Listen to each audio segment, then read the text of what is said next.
Salve, Regina,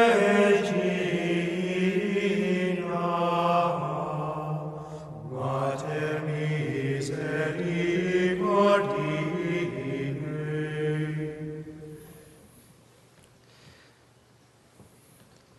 In today's Gospel, St. Mark the Evangelist, he records for us the interior disposition of our Lord when he looks out upon the crowd and sees all these people there. He says he was moved with pity, explaining that he saw them like sheep without a shepherd.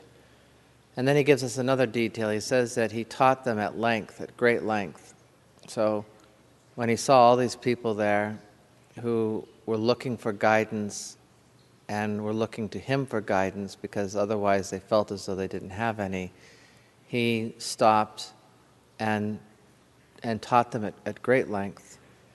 And it wasn't long after that his apostles came to him and told him how late it was already, and that he needed to let them go so that they could find food.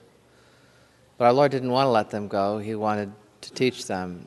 And so he told the apostles to find some food, and of course it leads to the miracle of the multiplication of the loaves and fishes. And what our Lord showed them all, including the apostles, is that he was the shepherd of the sheep, and that he wasn't going to leave these people abandoned, neither spiritually or temporally, neither leaving them without food for the mind and the heart, his teaching, nor food for the body, the loaves and the fish. So during this this year of prayer for priests, we can give thanks for all the priests that we've known in our own lives who have been shepherds to the sheep and who have gone out of their way to teach, to give us their wisdom, and to administer the sacraments. And we can pray for perhaps priests that have offended us in whatever way it might be, and we can forgive and offer up our sacrifices to God for the vocation, because their vocation is very challenging. They're called to lead and shepherd the sheep, who without them are without a shepherd, and to teach them at great length, even though it might be very length, to administer the sacraments of Christ to those who are in need, especially those who are homebound and the dying, even though it might be very late and might put them out and make it difficult for them personally. But many priests, of course, throughout our lives have done this and continue to do it, and we give thanks for that. Today we also celebrate the feast day of a great shepherd who came from Bohemia in 1836 to minister to the immigrants here in the United States. I'm talking about St. John Neumann.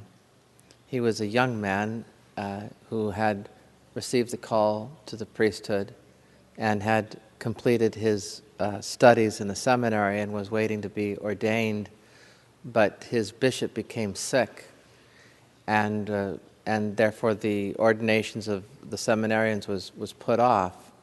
So St. John decided to write to the United States, to the bishop in New York, and ask if he could come and become a priest in the United States. He figured that he might get it ordained sooner in the United States. After all, that was his intention anyway, was to come here and work among the immigrants. He had an extraordinary talent with languages. He was able to speak 6 languages, so he figured he could do a lot of good among the immigrants. He waited, and there was no response to his letter, so this young man, with his very great determination, packed his bags, and got on a ship and came here to the United States anyway. He figured, I'll just go and I'll talk to the bishop directly. He had no guarantee of what was going to happen, but he got on the boat anyway, and he came over, and he found out that the bishop had indeed received his letter and had already invited him, but he had left Bohemia too soon to have received the invitation. So he was ordained, and he was sent near Buffalo, and he was given a parish, and he worked among the poor. And later on, his bishop came to speak to St. John, and he asked him, "What have you been doing in the parish?" And he said, "I've been walking," because that's what he did every day. He would walk sometimes 10, 20 miles a day with a backpack on his back and with a Mass kit, and he would say Mass throughout his 900 square mile parish, and would tend to the needs, the spiritual and temporal needs of the poor. And that was basically the life of St. John Neumann throughout his pastoral ministry here in the United States. Eventually he became a Redemptorist and a superior among the Redemptorists, even though he didn't want to be superior, and then was given the episcopal office, even though he didn't want that. But he always worked for the good of souls. In fact, he was largely responsible for the tradition, the very great tradition here in the United States of the Catholic schools. His intention when he became the Archbishop of Philadelphia, which at the time had maybe a handful of schools, was to have a parochial school in every parish, and he pretty much accomplished that. And so he was a very humble man. He was poor. You know, people would complain about his shabby cassocks and his shabby habits, and he would reply, "It's the only one I've got." And what little sustenance he did have, he put to the use of those he cared for.